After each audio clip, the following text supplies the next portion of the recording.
An African with a burning desire to narrate the story of his continent in an exemplary fashion. Let us meet Chinua Achebe, the founding father of African literature. A panoply of storytellers have surfaced, thrived, and made the best of African history. And to hit the nail on the head, let us beam the light on one of the most celebrated, talented, and profound writers on the continent of Africa, Chinua Achebe. Once upon a time he said this: "My weapon is literature." To hammer this point home, he added this: "Until the lions have their historians, the history of the hunts will always glorify the hunter." Those were the words of Chinua Achebe, which served as a bedrock of inspiration upon which he chose to become a creative and passionate writer.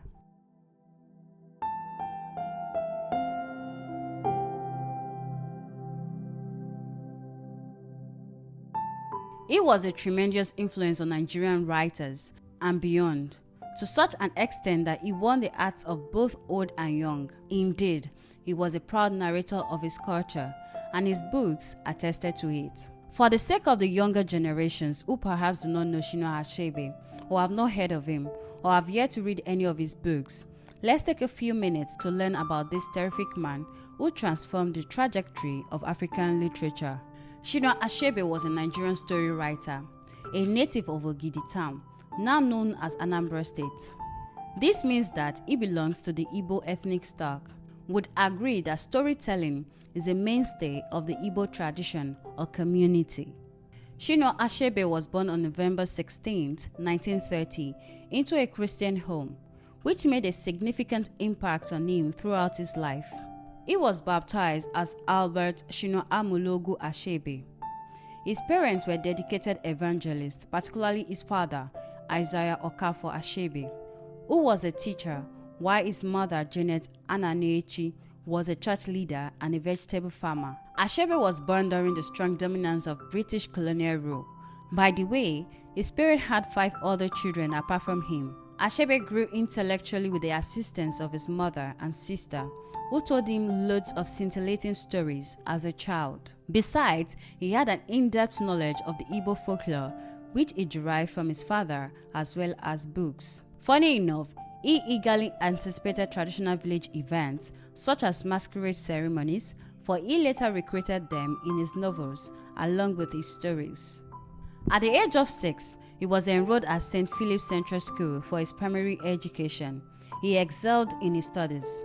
In his class, he was described as a student with the best handwriting and reading skills. After graduation, Achebe undertook his secondary education at the prestigious government college, Umuahia. He was particularly studious. Consequently, he passed his examinations. Upon his completion of secondary school, he was admitted to Nigeria's first university, the then University College, now the University of Ibadan, in 1948, where he received a bursary to study medicine.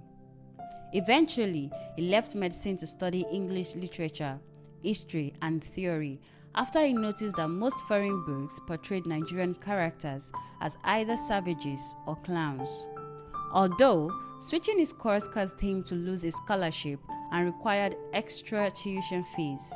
Notwithstanding, the government provided a bursary to compensate him, and his family donated money. In 1950, Achebe made his debut as an author, where he wrote a piece of the University Herald titled Polar Undergraduates. Using irony and humor, the piece described and celebrated the intellectual vigor of his classmates. After that, Achebe wrote other essays and letters about the philosophy and freedom in academia, some of which were published in another campus magazine called The Bug. He was the Herald's editor during the 1951 to 1952 academic year. In 1951, he wrote his first short story titled In a Village Church, which focused on the Igbo synthesis between life in rural Nigeria and Christian institutions. Other short stories he wrote during his time at Ibadan total 5. In 1953, he graduated from the University of Ibadan with a second-class degree. While contemplating what to do next, he took an English teaching job near his hometown and he taught for 4 months. Notwithstanding, he left the school in 1954 and moved to Lagos to join the Nigerian Broadcasting Service, a radio network that commenced its operation in 1933 under the aegis of the colonial authorities. He was assigned to prepare scripts for oral delivery. This helped him to master the fine distinction between written and spoken language. The foregoing helped him later in life to compose realistic dialogue. Lagos made a strong impression on him because the city comprised migrants from rural areas. Achebe reveled in the social and political activity around him and began to work on a novel, although it was challenging, given the fact that very little African fiction had been written in English, except Amos Tutuola's palm wine drinkard and Cyprian Ikwensi people of the city.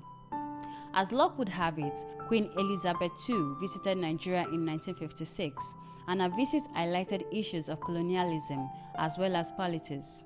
It was a watershed moment for Achebe. In the same year, he embarked on his first trip outside Nigeria to advance his technical production skills and to solicit feedback on his novel, which was later split into 2 books.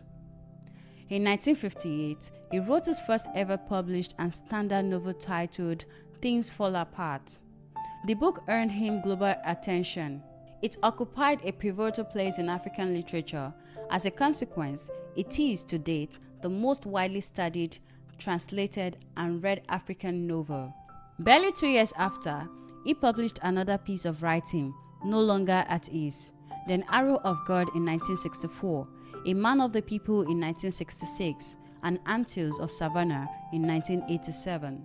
He was often called the father of African literature, even though he was not quite comfortable with it. In October 1979, Achebe was awarded the first ever Nigerian National Merit Award. Interestingly, he dabbled into politics at some point in 1983, until he opted out of his party named the People's Redemption Party. The reason for his withdrawal was premised on the prevalence of corruption in the Nigerian political landscape. Achebe taught in several universities both in Nigeria and abroad as a professor of African Studies and English literature. Also, he spent most of his 1980s delivering speeches, attending conferences, and working on his 6th novel. Sadly, Achebe had a terrible auto crash on March 22, 1990, which involved his son Ikechukwu and his driver. While they suffered minor injuries, Achebe became disabled. His spines were damaged. He was flown to a medical center in the United Kingdom. There, it was declared that he would not be able to walk again. Therefore, he was in a wheelchair for the rest of his life. Soon after, he relocated to the United States and taught at the Bard College in New York as a professor of language and literature. He held this position for more than 15 years. Throughout the 1990s, he spent little time in Nigeria but remained actively involved in the country's politics. In 2000, Achebe published Home and Exile, a semi-biographical collection of both his thoughts on life away from Nigeria. 7 years after, he was awarded the Man Booker International Prize. And a year before his demise, he published There Was a Country, a personal history of Biafra. The work re-enlightened the younger generation about the Nigerian Civil War. Eventually, it culminated in his last publication. Chinua Achebe died after a short illness on March 21, 2013, in the United States, and he was laid to rest in his hometown of Ogidi in Anambra State. Throughout his illustrious career, he received a bevy of awards, except for the Nobel Prize for Literature. The Commander of the Federal Republic of Nigeria was bestowed on him in 2004 and 2011, but he declined them on each occasion. His contribution will remain etched on our minds until the cows come home.